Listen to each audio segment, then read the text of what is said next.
Mounting pressure from the pandemic has some people looking to medical marijuana for relief. 7 Eyewitness News reporter Hannah Buehler takes a closer look at the great influx of patient traffic at the Dent building in Amherst.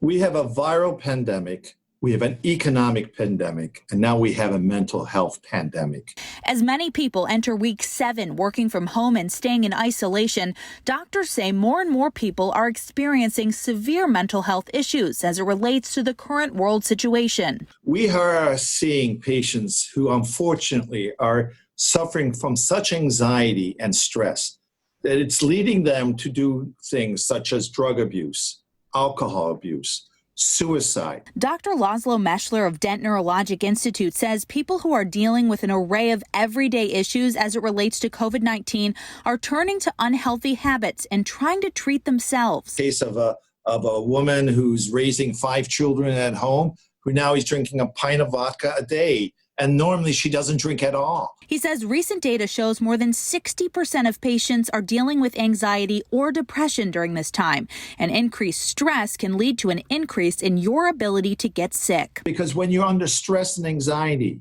you weaken your immune system. Dent, which runs its cannabis clinic, says it's seeing an overwhelming amount of patients requesting medical marijuana or CBD products to deal with anxiety and depression.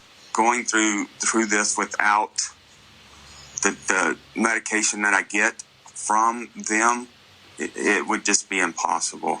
SCHILLER is a retired member of the Navy and suffers from PTSD. He's been treated for his anxiety and depression with medical marijuana from Dent. He says he's able to cope well with the COVID-19 pandemic, but without the medical marijuana, he may have reverted to his old habits. When I was drinking and taking drugs, I was just a mean, bad person. Anxiety and depression for some falls under the PTSD qualification for medical marijuana. And while you need a script for medical marijuana, you do not for CBD products. CBD sales is also considered an essential business, and the sales center at Dent Tower has been open since day 1 of the COVID-19 shutdown. Hannah Buehler, 7 Eyewitness News.